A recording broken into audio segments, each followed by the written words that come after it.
edition of Lesser Feasts and Fasts says this of Francis.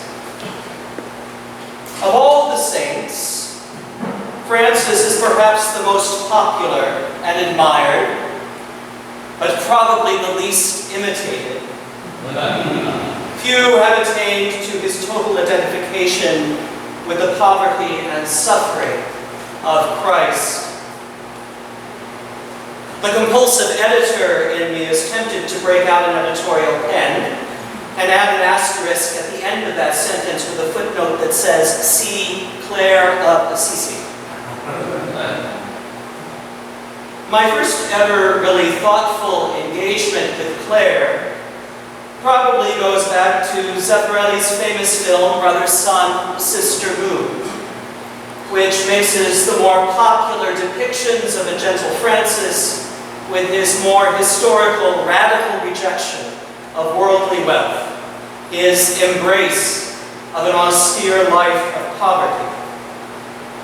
Clare appears stunningly beautiful and zealous, as you might expect, but like Francis in the film, she is somewhat stylized, to the point of almost running free of the obligations of well-to-do eligible virgins living in the high Middle Ages through fields of flowers, of course, complete with folk-massy guitar music and singing. One almost expects a glimpse of a set crew all wearing bell-bottoms.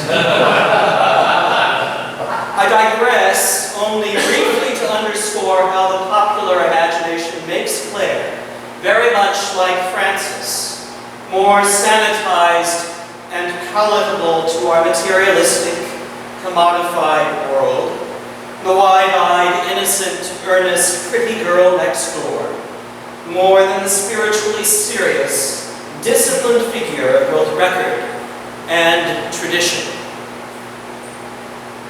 For me, a more vibrant image of Clare is found in Jan de Rosen's 1949 mural in the nave of Grace Cathedral, San Francisco. On Palm Sunday, 12/12, it depicts an 18-year-old Chiara Ofreducio, the desirable daughter of a wealthy and possibly quite ancient Roman patrician family, has escaped the confines of her home under cover of darkness and stands outside the doors of Porziuncola Chapel below Assisi. She is dressed in her fine traveling robe, elegant braids tucked into her hood, hands outstretched and open, eyes closed in earnest prayer. Around her stand the first of the Franciscan brothers, with grim expressions shadowed by the torches that they carry, stirred as they must have been from their prayers or contemplation by the surprise visit of a young woman demanding to see the Master himself. Standing before Clare, facing her, is a gaunt Francis, whose sermon inspired her. Hands similarly outstretched and open prayerfully towards her, perhaps seeing in her a mirror of his own journey to holy poverty several years earlier.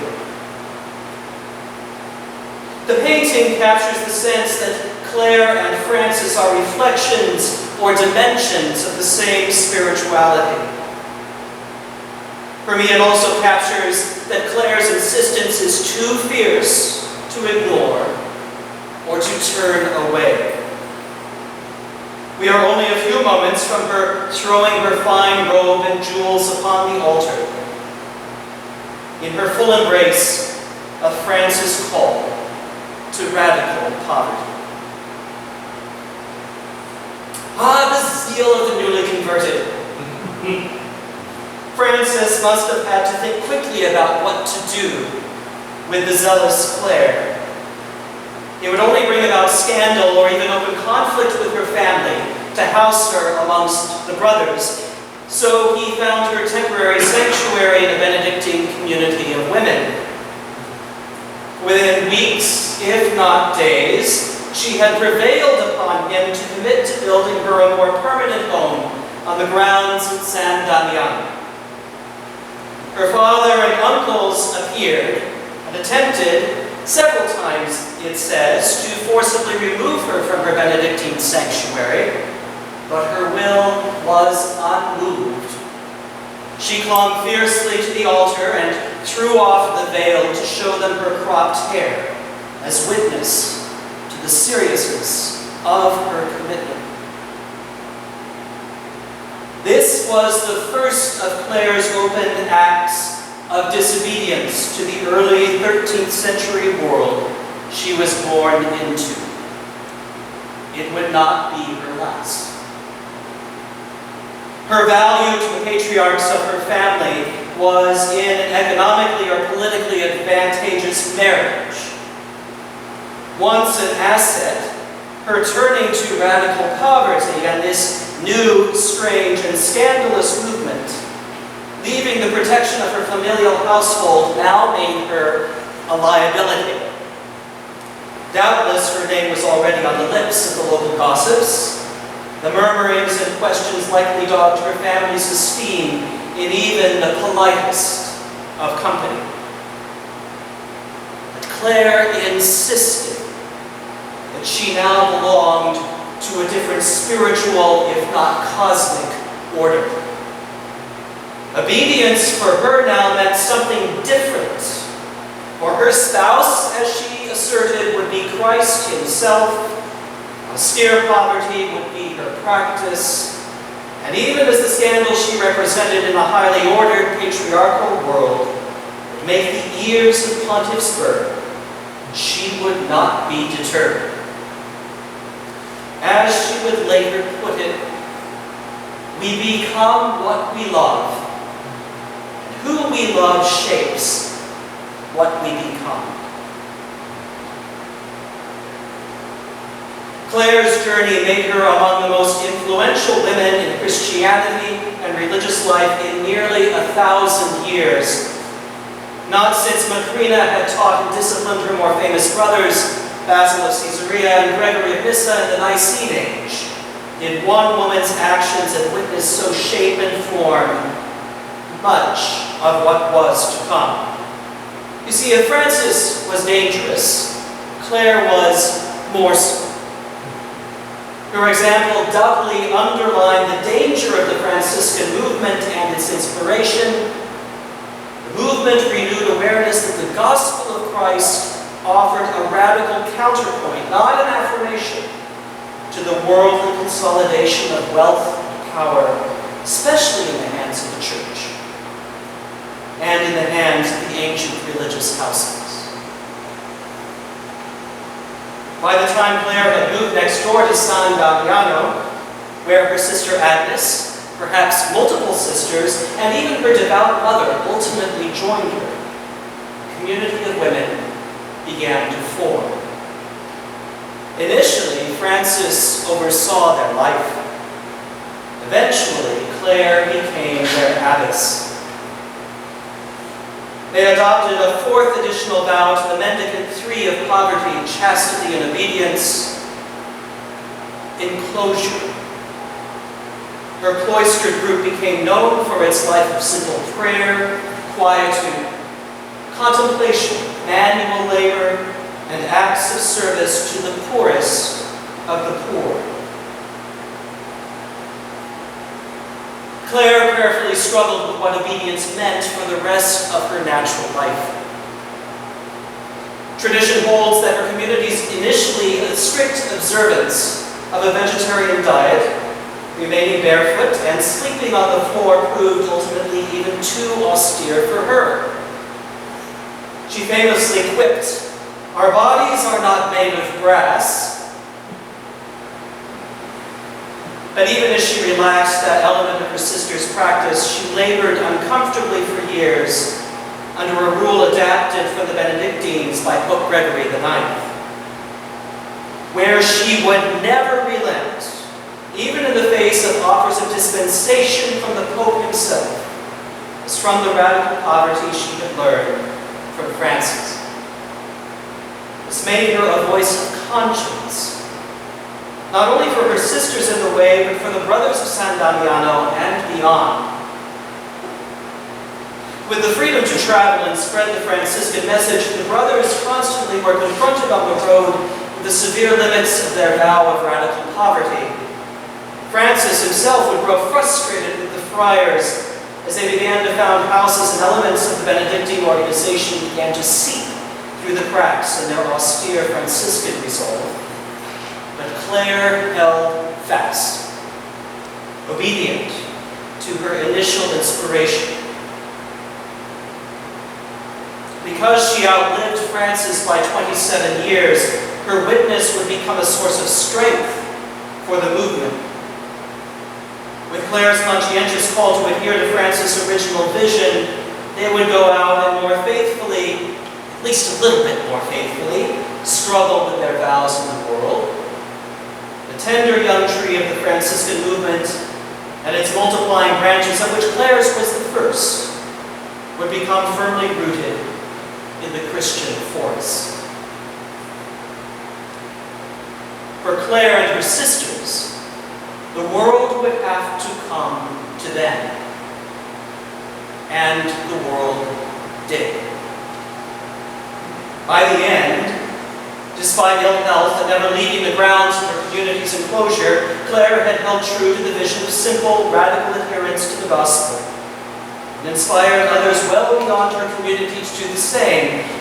She had penned the first known rule for women written by a woman, officially accepted by the Church only 2 days before her death. She had resisted the temptations of the most powerful men in her society and the Church. Keeping her gaze firmly fixed on Christ, drew many into her spiritual counsel and example.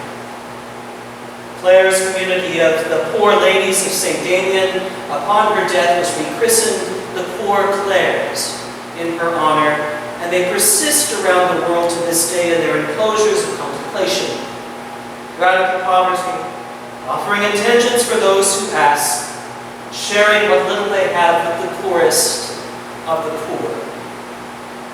Clare's indelible mark was that women's orders gained a distinctive, respected place in the growing, evolving religious life of the Church.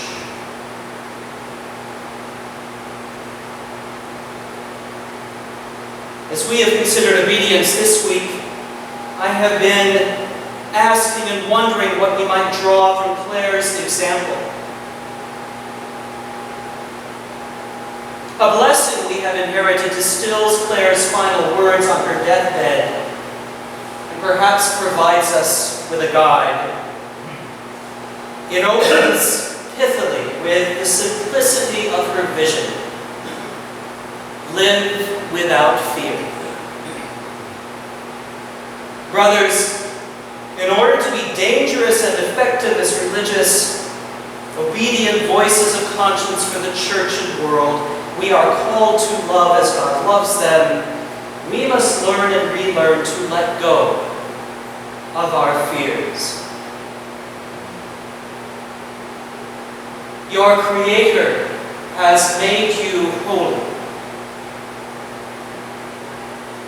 Clare reminds us we will never be sanctified by our own efforts, but only by God's actions upon our lives.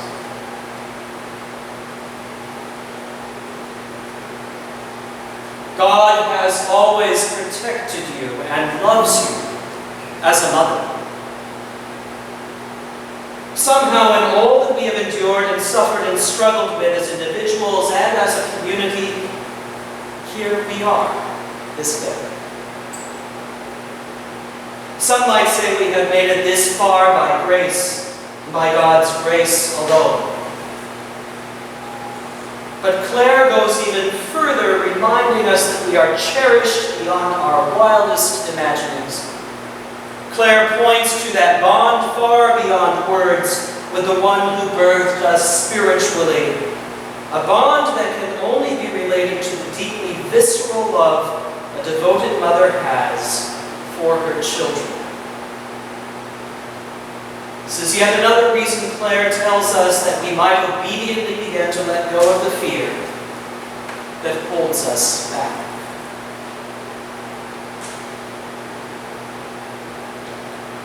peace, to walk the good road. So with that love laid before us and freed from the bondage of fear, we are sent forth from each and every gathering, meditation, office, meeting, and Eucharist to the good we are each called obediently to do, with blessing. With our eyes most of all fixed obediently on our beloved Christ, with our eyes fixed most on that gift of God's kingdom. For as Clare taught, we become what we love. Who we love shapes what we become.